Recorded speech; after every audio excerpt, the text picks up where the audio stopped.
Hello there, you join us live here for the launch of 3 satellites tonight from the ArianeSpace Center, which is in South America. We've got 2 telecommunications satellites waiting on the pad and also 1 mission extension vehicle. Now, if you're a bit curious to know what that is, then you're in the right place, because we're going to be finding out about the satellites tonight in the next hour. We'll also be watching the launch, of course, and we'll be following their journey through space.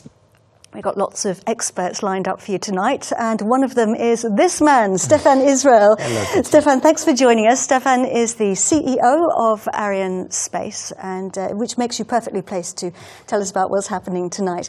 Stefan, first of all, let's take a look. We can see on our screens the launcher is on the pad, looking pretty good there. We've got a few clouds in the sky, though, tonight, haven't we? Yes, but the launcher is on the launch pad. It has been transferred yesterday and everything is okay. We are now making the final operations, and as always, we are going to monitor the weather and to check the clouds, yes.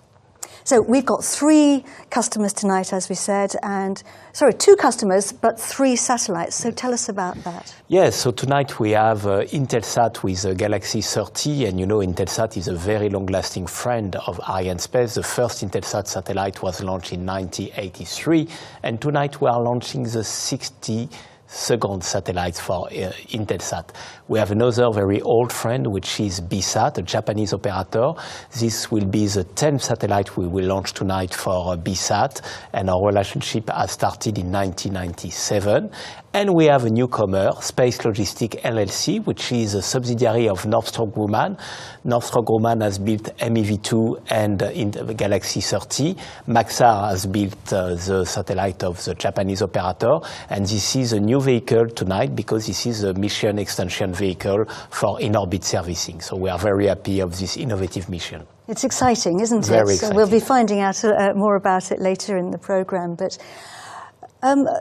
let's just talk about the situation we're in at the moment. Obviously, it's very complex, launching satellites during a global pandemic. Yes, for sure. So you know that we are now in the context of a pandemic of the COVID, which is in all South America. And it is clear that this is the case in Guyana. We have taken all health measures to make sure that all our teams, the teams of our partners, of our customers, are working by respecting very strictly the new health conditions. And this is the case tonight in Guyana. And I really want to thank the team for the fact that they have delivered in such a difficult situation. And of course, our thoughts and our support to everybody yes. in French Guiana who's struggling with this right now.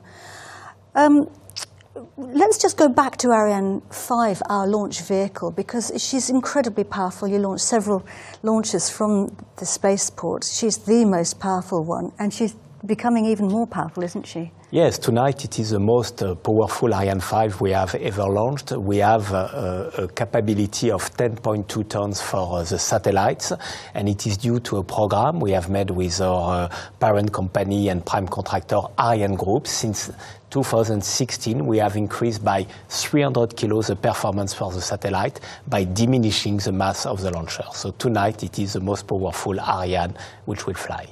Well, that's good to know. Well, Stefan normally is with us in French Guiana, heading up a very important group of people called the Flight Directorate. But of course, we're here in Paris, and Stefan, we're lucky to have you with us, actually. But we can go over, let's hope, now to the Guyana Space Center, because tonight Luce Fabregat is there, heading up the Flight Directorate. Luce, what is the Flight Directorate? Hello, Katie. Yes, very pleased to welcome you inside the Mission Center at the flight desk, as you said. There are 4 of us tonight here, and we will have the final say for the go-to launch. With me, Roland Lagier, who is our CTO at ArianeSpace, the highest technical authority for tonight's launch. Bruno Gérard, who is heading ArianeSpace teams here in French Guiana, fully connected with local authorities tonight, and on communication aspects with us, Martin Studer. So Luce, tell us about the situation in the Jupiter cell, and how are the things going now for you? So as you can see, the situation is very smooth for the time being. Everybody in front of its computers. We need, as you know, Stefan, we need 3 components to make a launch. The satellites, and the customers are in front of us, ready to go. We need the launch range, of course, and the downrange stations also under the authority of CNES behind me. Ready to go also, and to support us for this launch, and of course the launch vehicle and its ground segment. And today, tonight, everybody is ready to go. That's good to hear, Luce. I can see, though, that everybody is also being very conscientious about social distancing. Yes, we have taken, it was a very specific campaign. We have taken very specific measures, distancing. We all wear masks, and that was the way to avoid and to strictly limit the spread of the virus, of course. And it works. It has been working quite well. So today of course we have been during the whole campaign and for a few months, the whole space community has been very supported of all the efforts performed by the people here in French Guiana. And tonight we think about the people here in French Guiana who have been touched by this virus, and we want to tell them Chamberet Pamoli in Creole, you know Katie perfectly. So keep up, don't give up, keep up with all the measures. We need them, and we are convinced that today the Ariane launcher will bring all its power to French Guyanese people. Luce, thank you very, very much indeed for joining us, and best wishes now for the rest of the launch.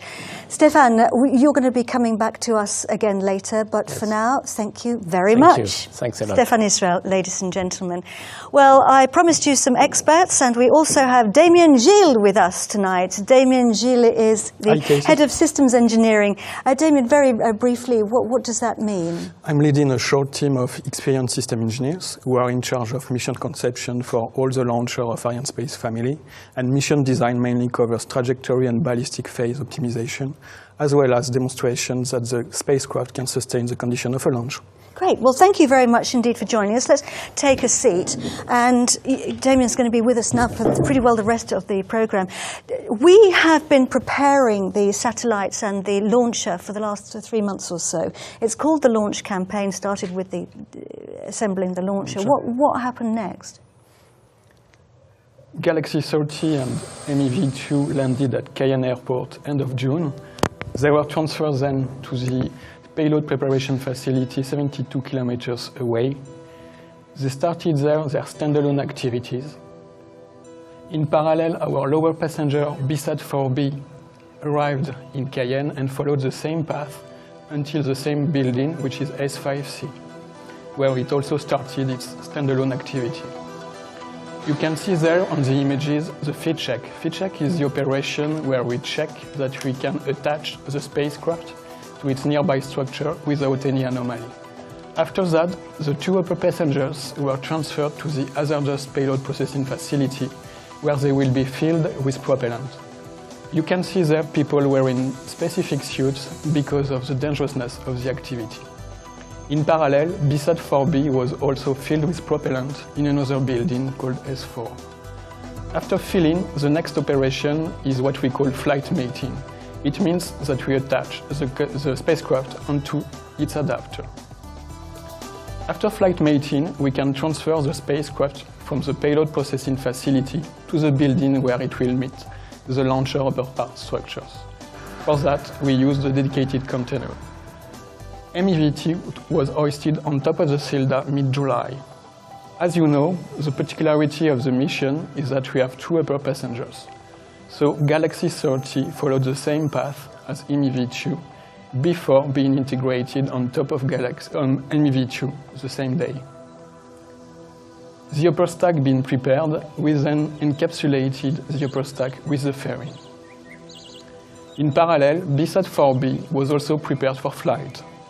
It started with the flight mating of BSAT-4B onto its adapter. And then we have to transfer BSAT-4B onto the BAF building where it will meet the launcher. You can see there the hoisting operation of BSAT-4B onto the launcher. On that picture, you can also see the new vehicle equipment bay, which is a new item which will fly for this mission, and BSAT-4B was mated on that. Once both parts were prepared, we can make the integration of the composite onto the launcher. Now the upper part is complete. Well, thanks for talking us through that. Now, as we well know, there are lots of things we can control on a rocket launch, and they're a very, very controlled environment. But there's one thing we can't control, and that's Mother Nature. So we have a couple of weather checks, one at 20 minutes to launch and one at 10 minutes to launch. Let's go over now to Bruno Gérard, who we saw earlier in the Mission Control Center next to Luce. And Bruno, can you hear me? Great. Bruno can hear me, I think. Bruno. So, hello, Cathy. I hear you. Great. We've had the latest 20-minute weather check, haven't we, Bruno? What's the situation? So situation is not bad. We got the information, so we have some clouds above us, but it seems okay on the lightning's problem. Winds are correct. So for the moment, up to now, we seem to have a green. This green will be confirmed at minus 10 minutes. And Bruno, what's the weather like at the moment in French Guiana? I believe we're coming out of the raining season, is that right? Yes, absolutely, Cathy. We just are going outside of the rainy season and we are entering the dry season. So the weather is quite changing, evolving, but up to now it seems very good for this evening. Bruno, what kind of conditions could actually delay a launch? In fact, we have many factors. First one, of course, the winds, low altitude winds, high altitude winds, but also we have, like any airplane, the conditions about lightnings. We don't like to enter big storms, so we check all the weather above the launch pad, but remember that in 2 minutes we are outside of the atmosphere. Great. Well, thank you very much indeed, Bruno. We'll await the weather check at 10 minutes too, but for the moment, best wishes for the rest of the countdown. Thank you, Bruno. So we are flying on board Ariane 5. As we've said, the big, powerful beast of a launcher, the heavy lifter of the Ariane family. We have 3 launches that we launch here. She's going to take off in just under She's going to take just under an hour to deliver our satellites. And so let's just have a look now at what's going to happen once she lifts off and how she's going to do that. The booster ignition will trigger the liftoff of the launch vehicle. Shortly after the liftoff, the launcher will perform a pitch maneuver in order to get in the right direction. The booster separation will occur slightly more than 2 minutes after liftoff. Just after, we will separate the fairing as well. The main engine switches off when the intermediate orbit is reached. This event is called injection into orbit. Just after, the main stage is separated and will fall down into the Atlantic Ocean. The upper stage is ignited and it will carry our passengers up to the geostationary transfer orbit. During that flight, we have still the effect of the atmosphere, even if thin, because we fly very fast. This is the aerothermal flux. Upper stage switches off when we have reached the orbit. This is the beginning of the ballistic phase when we can separate all the spacecraft. First of all, Galaxy 30, then MEV2 separation. Before separating the BSAT-4B, we separate the SILDA. And finally, BSAT-4B, our last passenger. The launch vehicle mission is not completed yet because it will start the passivation. After that moment, the Mission Control Center team will take over and the spacecraft team will make all the job to get the satellite up to their final journey. Indeed, and of course, Galaxy 30 and BSAT-4B will travel on their own to their final destination, which they have their own slot in space and they'll be going to that slot. But MEV-2 is different, isn't it? Completely different, because it will dock to another satellite, which is a customer of MEV-2 to extend its lifetime. So it's actually going to dock with another satellite, and then it's going to push it a little bit, use its own thrusters, and raise its orbit. All the maneuvers, yeah. Yeah, it's really, really exciting technology. Now we have two control centres working on the launch over in French Guiana. We've got the Mission Control Centre, which we've been looking at, but we also have another one. It's called Launch Control, and it's closer to the pad. It's about, I think, about 3 kilometres away. There it is. It's actually a concrete blockhouse, isn't it, Damien? Yes, it is, and it is completely airtight at the end of the chronology in order to protect the people. We have there basically two teams, one which is the operational team who is responsible for the final operation before liftoff, and another one with the flight worthiness team who is in charge of checking the flight worthiness and last status of the launcher. This latest team is led by Guillaume Galato, the LSTO, whereas the operational team was led by the LCOM, Patrick Lucet, that we have seen at the beginning of the movie. And you can see there people working inside the CDL. So that's the Launch Control Centre there in French Guiana, but there is actually another one in France, in Europe, and it's called Space Code. It's an exact replica, so all the launch controllers in Europe can see exactly what the launch controllers can see in French Guiana. Let's find out a little bit more now about how it works and the reasons for it.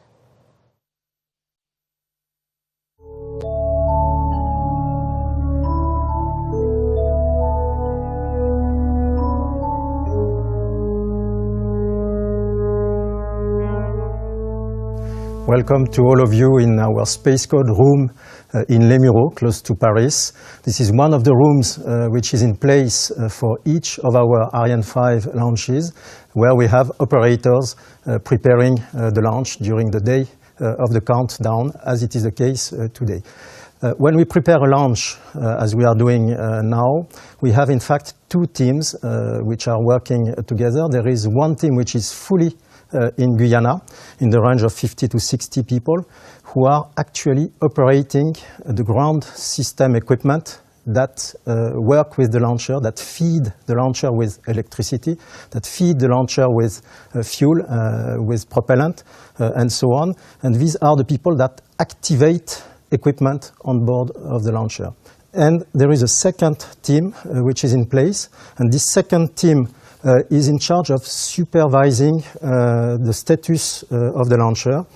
This second team is in charge of checking each and every parameter on board of the launcher during the operations conducted by the other team. This second team, in fact, is divided in two parts. There is one part of that team which is now in Guyana, and a second part which is here in Les Mureaux. The first half of the team and the second half of the team are working together on the same displays. They have exactly the same setup of displays to monitor the launch. The difference between the two teams is that the people who are staying in Kourou for supervising the launcher from them, in fact, these people have more frequently a need to interact with the people operating the launcher, so the supervisors talking to the operators of the launcher. Here in Les Mureaux, the people who are here with us today are more looking at parameters of the launchers that will not require a direct intervention by the operators, but that may require a work together with a third team, which is a team of experts that are put at their disposal in another room in the calm, and these experts will be called by the supervision team here in Les Mureaux, should there be, at any point in time in the chronology, should there be an anomaly, a singularity, something which has to be checked by technical specialists.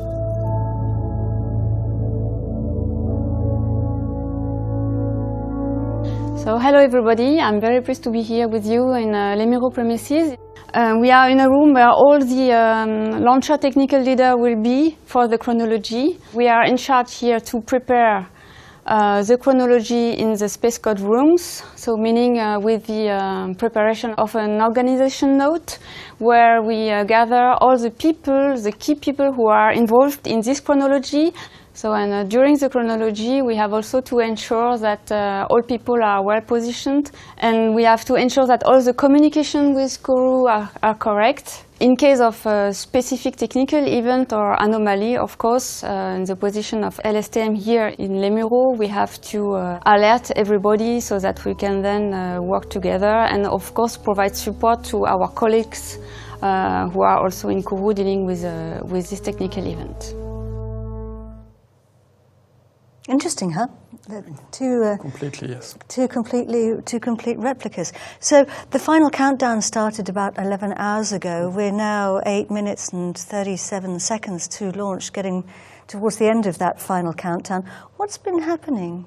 The teams have been completed the operation since this morning. Mainly the operation were checking the electrical connection between the different elements, flushing and cooling the feeding lines so that we can fill the tanks with propellant, activating the equipment on board the launcher, one after the other, to check the status. And we are doing this in order to be able to check that everything is working perfectly before we enter the synchronized sequence. And here we can see the teams in French Guiana, the program director's desk. What are these guys doing? And there's the Jean-Christophe Delaunay, who is the mission director. And we can see here the status panels, and this is the range operations manager. Yes. The range operation manager is the one that is coordinating all the activities on the basis and which receives all the information from different elements. And he's the one who's going to be calling out all the important milestones, because, of course, there are lots of buildings across the base. Yes. And everybody has to listen to the range operations manager to get confirmations of the main events. He's about to call one out now.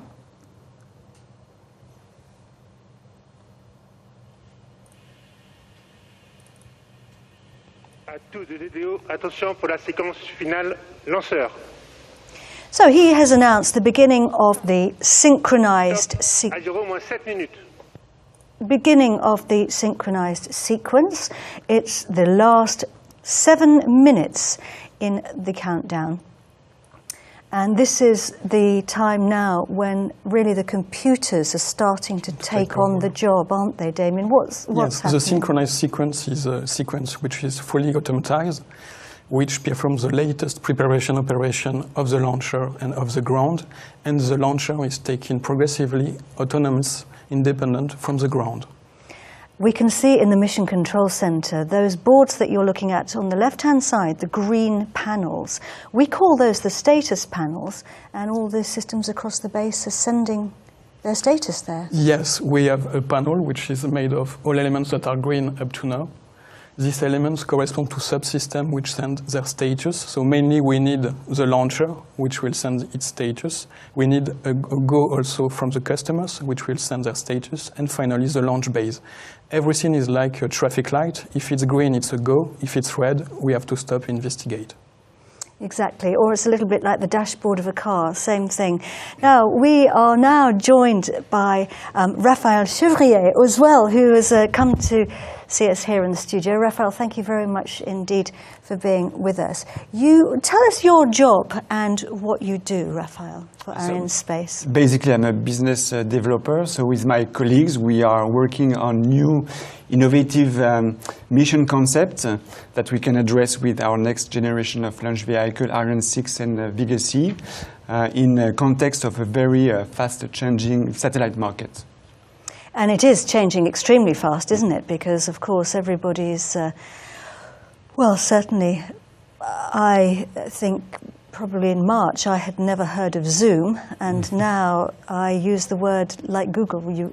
Let's Google something and we Zoom it in English. I don't know whether in French you do the same thing. So things are changing. We all want more internet. Yeah, there is Zoom, there is WebEx, so there is a real big demand in this dramatic situation of connectivity.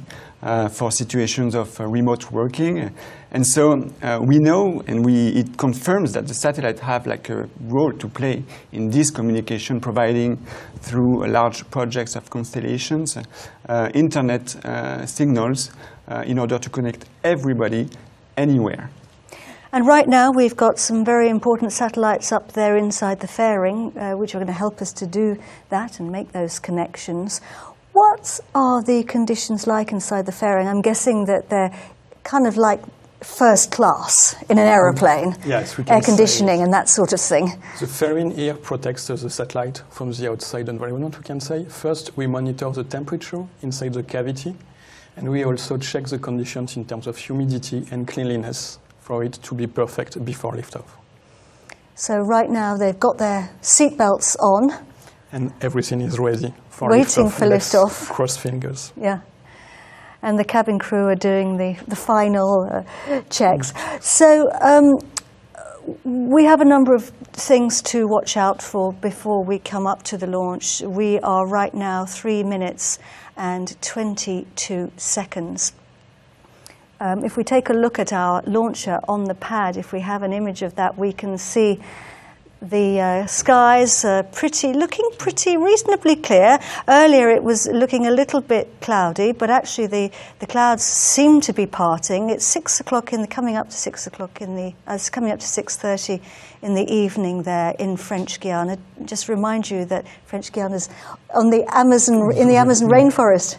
Yes. What kind it of is close to temperatures? the equator, so we have a specific weather there. And I'm guessing, Raphael, right now is the time when the mosquitoes come out over there. Yeah, I have not spent so much time in French Guiana, but yeah, it's quite strong situations, weather conditions there. But we are very lucky in French Guiana because we are not experiencing, and it's very important for launches, tornadoes and this kind of weather conditions that could be very, very game changer for those kind of launch activities. Getting closer now, coming up to 2 minutes to launch. Let's talk about some of the activities that we see before a launch. We will count to 7 once we see the ignition. And before we talk about that, look, we're seeing here the cryogenic arms. The cryogenic arms are feeding liquid hydrogen and oxygen into the vehicle. What kind of temperatures are we talking about? Very cold. The temperatures are really cold because for the liquid hydrogen, the temperature is minus 253 degrees, whereas for the liquid oxygen, it's a bit warmer. Chute un rouge ensemble de lancement. Que tous les moyens restent prêts pour la reprise de la chronologie à 0-7 minutes en cas de retour au vert. Okay, so we've just heard from the range operations manager that we'll translate that, and Damien will translate that for us. But we have a red status panel. As you remember, Damien was just explaining to us that the traffic lights are red for stop, green for go. We have a red status panel. That means that we need to stop. Damien, just to talk us through what the range operations manager just said. This red corresponds to a red coming from the launch base. However, everybody is still keeping ready in order to restart the activities when the issue will be solved. This situation is completely nominal because the aim of this kind of check is to check everything before we go for liftoff. So we are currently treating this anomaly, and we will come back when we will have more information about that. So the chronology is continuing for the moment, the chronology, or what we call in English the countdown. And as you say, Damien, the system is absolutely made for this. So red status panel is a perfectly normal thing to happen because it's flagging up a glitch that we need to fix. And once we can get that sorted out, then hopefully we'll be able to launch. Now, we have the status panels. Let's just see whether we can have another closer look at our status panels so that we can have a look and see the red status panel that has turned red. Yeah, no, maybe we can't see that right now, but I'm sure we will in just 1 second. So we have a launch window tonight, quite a comfortable launch window. For anyone who's unfamiliar with a launch window is the time during which we can launch. So our time was roughly 11:30 for launch tonight, Paris time, and Central European time 10:30. But we have, how long is our launch window, and what does that actually mean? The launch window for today is slightly more than 40 minutes. It corresponds to the period during which we can launch without still fulfilling all the requirements, if it comes from the overall system requirements or requirements coming from the customer. Because based on the launch hour, there can be different constraints of illuminations, of energy on the solar panels for the spacecraft after separations. So we are putting all these constraints together in order to build what we call the launch window, which is the time during which we fulfill all the constraints for the customer from the launch base and from the launcher. And for today, it's more than 40 minutes. So we have still time in order to be ready for liftoff later on. And what's everybody doing now? Because as you remember, we've got the several different control centres. We've got the Mission Control Centre, which we've been looking at, the nerve centre really, where Luce and Bruno are sitting and the other teams. We also saw the Launch Control Centre, where the teams are concerned primarily with the launch vehicle and the launch pad. What's everybody doing now in a situation like this? It's depending on the issue that is being treated, of course, but all the teams that are involved in the technical field covered by the issue or the points to be resolved is working currently on the topic with the help of all technical teams which are located in Europe or directly in French Guiana in order to help solving the issue as quick as possible. And one other important point for this mission is we spoke about the launch window, but we have quite a kind of particularity for this mission because the launch window is split into two sub-launch windows because we check, of course, all constraints, as I told you, and one of the constraints that we have to check is that we have no risk of collision with the ISS, which is a really important Yes, so criteria. let's just talk about that in a little bit more detail. Maybe you could explain to us what the ISS actually is, the International Space Station. International Space Station is like one of the major projects that's been built in space, and it actually is a good example of cooperation in space because there are lots of space agencies, national agencies that are implicated there. And of course, you know that our national hero, Thomas Pesquet, went there once, and he will go back there. I'm just going to remind everybody that Thomas Pesquet is the French astronaut who lifted off to the International Space Station 2 years ago? About 2 years ago. About 2 years ago. Yeah. And just a quick interlude, because I was actually doing the commentary during that launch, and it was a very wonderful moment when Thomas Pesquet opened the hatch and flew into the space station, because I was in the Mission Control Center in Moscow, and Thomas's mother was in the control center, and of course, understandably, she wept, and I think we all wanted to weep because she felt so proud of her son floating into the space station. So that was a very, very wonderful moment. But yes, just continue what you were saying. Yeah, and right there, basically, we are testing a lot of things, technologies in space. I want to remind that the International Space Station is within the area where the magnetic field of the Earth is still protecting astronauts from radiations from space. So it's quite like a safe place to work there. And so you can test technologies, you can run very complex experiments, and especially experiment in zero gravity conditions, so it's very valuable. You do some repair of the station. The station has been growing more and more with the time, and so yeah, there are lots of stuff that are happening there. And the International Space Station is going to be running for a few more years. And then the national agencies are right now thinking of a new way to continue this kind of cooperation. And the main idea right now for them is to actually do an International Space Station around the moon. So the challenges are much more strong and difficult, because there you don't have the magnetic field of the Earth to protect the astronauts. So you have to test strong technologies to protect from the radiations from space, etc. It's like 380,000 kilometers from Earth, the Moon. So it's a much longer way to go there. So it's a very, very exciting space decade that's coming. It's huge, isn't it? It's absolutely remarkable, and you guys are involved in it, and it is very exciting.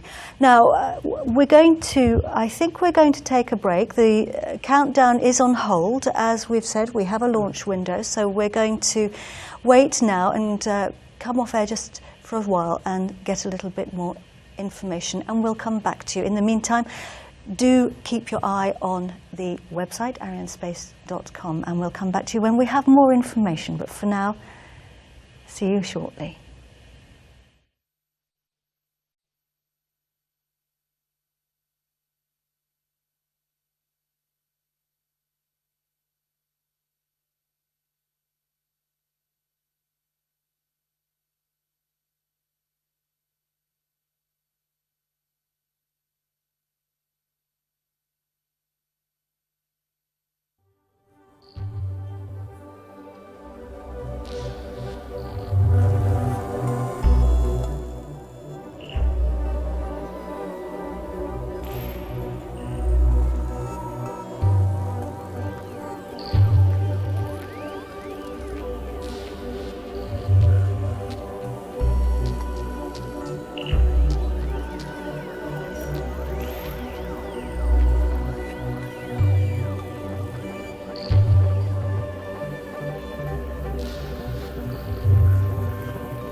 vers sauvegarde.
à tous de DDO. Arrêt de la chronologie, arrêt de la tentative de lancement aujourd'hui. La chronologie est définitivement donc arrêtée aujourd'hui. Elle sera reconduite demain avec un H0 visé à 18h30 local, à 21h30 TU. Que tous les moyens restent activés pour une mise en configuration d'arrêt de la base de lancement.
Hello again, welcome back to our live broadcast for the launch of Galaxy 30, MEV2 and BSat-4B. If you've been following our programme tonight, you'll know that we had to stop the countdown a few minutes before our scheduled launch time.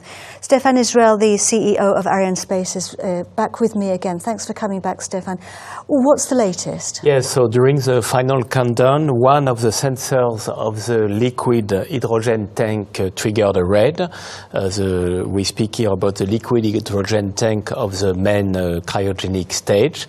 So under our standard procedures, we are now analyzing the reasons for this red. So we are going to start to defuel the launcher, and satellite and launcher are on the safe mode.